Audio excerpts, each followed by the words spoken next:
Good afternoon, everyone. This is Dr. Bhupesh from Dr. BKM Institutes, and today we are talking about the use of is and has. Otherwise, this writing is very simple. There is not much to ponder over, but yes, sometimes we are unable to realize where to put is and where to put has. So by this letter, we will try to use these things. What I say, what I have already told you, it's very simple. Please, जब भी हम कहते हैं patient यानी कि वो है का मतलब ही इज। अगर पेशेंट बेटर है तो हम कहेंगे ही इज बेटर। अगर यहाँ पे पेशेंट की कंडीशन डाल दे तो हम कहेंगे हिज कंडीशन इज बेटर। उसकी कंडीशन बेटर है मतलब हम कहना चाहते हैं उसकी कंडीशन बेटर है। जब भी हम कहते हैं है सब्जेक्ट के साथ, तब हम कहते हैं कि इज। जैसे कि अगर मैं कहूं कि वो डिप्रेस्ड है तो मैं कहता हूं ही इज डिप्रेस्ड। तो भी बिल्कुल सिंपल है।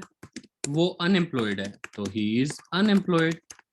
वो वरीड है ही इज वरीड। यानी जब भी आप वो है वर्ड कहते हो तो आप कहते हो ही इज। इसके अलावा जब कोई टाइम आ जाता है तो आप कहते हो he has been worried since last 2 days। तो जब आप कहना चाहते हो पिछले 2 दिनों से वरीड है तो तब हैज बीन का यूज होता है। ये तो वैसा ही है ना। जैसे अगर मैं कहूं ही इज हैविंग डायबिटीज, अगर उसके साथ टाइम आ जाए तो मैं कहूंगा he has been having diabetes. Simple हो गया कि मतलब जब टाइम आ जाता है, लेकिन यहाँ पे टाइम आएगा सिंस लास्ट 10 years, तो पिछले 10 सालों से उसको डायबिटीज है तो इसका हैज बीन बन जाता है।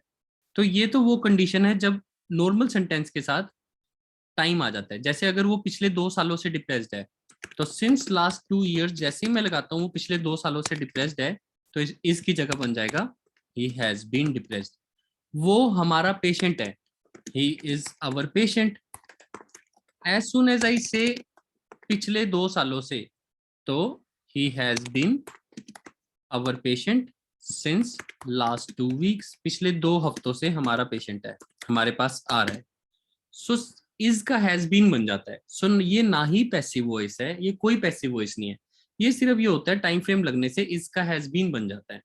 तो ये तो वो सिचुएशन है जब हम कह रहे हैं वो है, वो वरीड है, वो पिछले 2 सालों से वरीड है, तब इसका हैज बीन बन जाता है। लेकिन अब आता है कि हैज अकेला कब लगता है। हैज अकेला तब लगता है जब उसकी बिलोंगिंग होती है। बिलोंगिंग का मतलब वो चीज, जैसे अगर मैं कहूं कि आई एम गुड या आई एम रिच, तो ये तो मैं खुद हूं, ये तो मैं खुद हूं, तभी आई एम रिच। लेकिन अगर मैं अपने पास रखता हूं और मैं रिच हूं तो मतलब मेरे पास पैसा है तो मैं कहूंगा आई हैव मनी। तो मतलब जब कोई चीज रखने की बिलोंगिंग होती है तब वो चीज हैज हैव में आ जाती है। यानी अगर मैं ही में बात करूं तो मैं कहूंगा ही हैज मनी। अब मैं अगर इस चीज को बोलूं ही इज डायबिटीज, तो ये बन गया हिंदी में वो डायबिटीज है। वो डायबिटीज है। वो डायबिटीज थोड़ी है, वो डायबिटीज रखता है, उसकी बिलोंगिंग है, वो खुद थोड़ी डायबिटीज है। तो ही हैज डायबिटीज यानी कि वो डायबिटीज को रखता है, उसकी बिलोंगिंग है, वो खुद डायबिटीज नहीं है।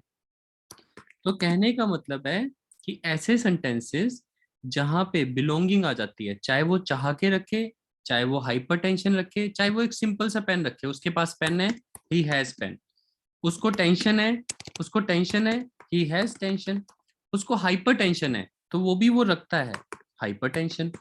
तो कहने का मतलब अगर मैं इसको हिंदी में कन्वर्ट करूं तो ये वो चीज है जिसे हम हिंदी में बोलते हैं उसके पास एक पेन है, यानी बिलोंगिंग। उसके पास एक पेन है यानी, या फिर मैं कहूं उसको, उसको डायबिटीज है, तब आपको ये वर्ड यूज करना होता है ही हैज डायबिटीज। उसको हाइपरटेंशन है। तो अगर आप सिंपल सीखना चाहते हो कि इज और हैज में से क्या यूज करें, तो अगर आप वर्ड यूज करते हो वो है तो लिखो ही इज। अब चाहे डिप्रेस्ड हो, वरीड हो, नाइस हो, सैड हो, हैप्पी हो, कुछ भी हो, वो है हैप्पी, वो है सैड, वो है डिप्रेस्ड, वो है अनएम्प्लॉयड, वो ये, तब लिखो इज। अगर आपको लिखता है कि उसको है तो उसको है क्या, उसको टेंशन है, he has tension, he has diabetes. अगर आप उसको वर्ड यूज करते हो हिंदी में और पंजाबी में यही वर्ड बन जाता है ओनू। ओनू डायबिटीज है, तो जब भी आप ओनू वर्ड को यूज करते हो पंजाबी में या हिंदी में उसको यूज करते हो, तब वो हैज हैव वाला वर्ड बन जाता है, यानी वो उसकी बिलोंगिंग है, वो खुद नहीं है। तभी अब मैं इसको आपको अप्लाई करके दिखाता हूँ सेंटेंस में इस लेटर के हिसाब से।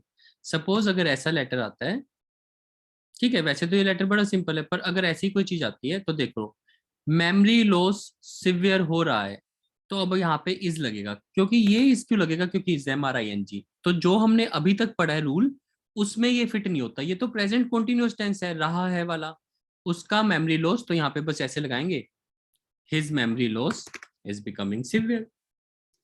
और वो अनेबल है, और वो अनेबल है, बस सिंपल कॉमा लगा के, and he is unable to remember basic information.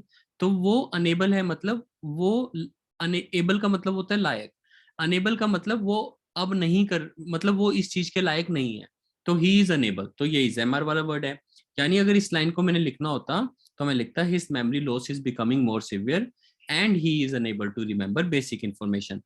उसकी मैटर कंडीशन डिटीरियोरेट कर रही है, तो ये भी सिंपल हो गया। यहाँ पे भी सेंटेंस भी देखो ऐसे ही बनेंगे।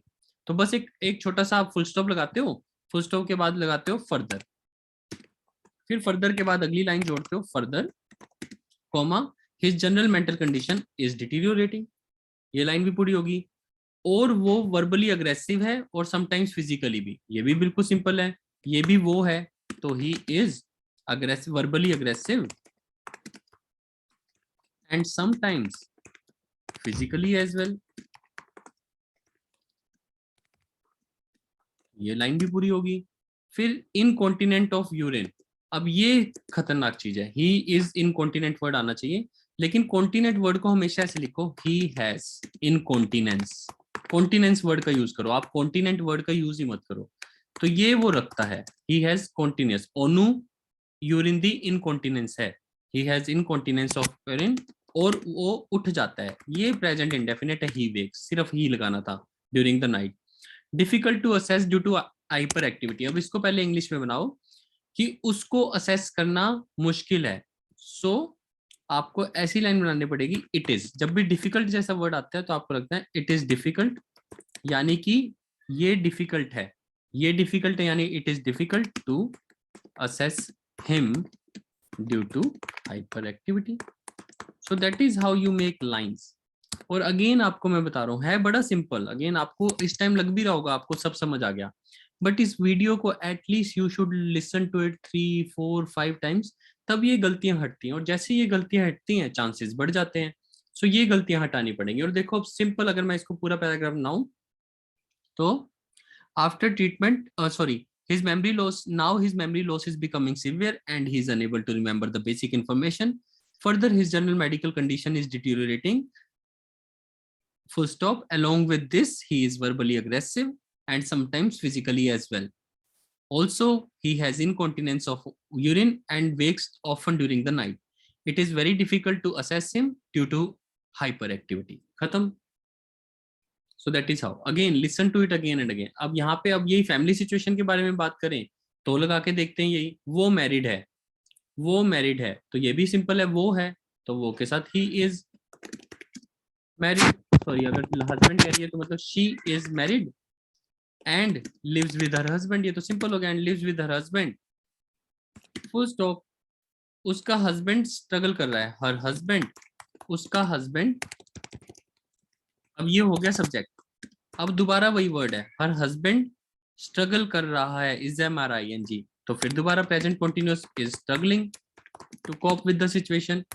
वो टीयरफुल और फ्रस्ट्रेटेड हो जाता है, वो की इंग्लिश फिर वही, he is frustrated and tearful at times at deterioration of his, तो यहाँ पे लिख गया, एंड fears for her safety, he feels impact, present indefinite simple चल रहा है, वो फील करता है impact on their, and he reports being very tired।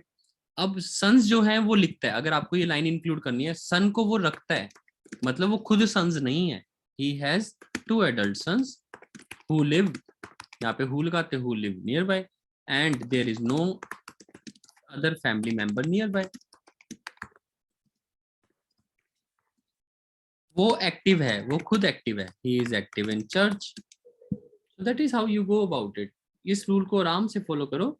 अब जैसे CV है, सीवीए उसको 2 साल पहले 4 साल पहले हुआ था, तो आप ऐसे भी कह सकते हो 4 साल पहले हुआ था, यानी सीवीए वो खुद तो नहीं है, उसको अगेन उसको वर्ड आ गया, तो he had सीवीए 4 years ago and has right sided weakness।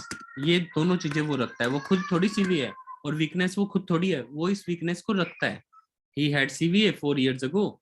अगर आप चेंज करना चाहते हो तो ऐसे भी लिख सकते हो, he was diagnosed with CVA 4 years ago and has this। ये ज्यादा बेटर है, क्योंकि उसको डायग्नोज किया गया था 4 years ago CVA के साथ, and has right sided weakness due to it। That is how you make lines। I hope आप सबको समझ आया हो। मैं आपको अनम्यूट कर रहा हूँ। क्या आपको इज और हैज के बीच में अच्छे से डिफरेंस पता लगा? Yes, sir. Yes, sir. Yes, sir. Okay. So this is Dr. Bhupesh from Dr. BKM Institute. Please listen to this video 5-10 times. Our contact number is 7696734256. Thank you.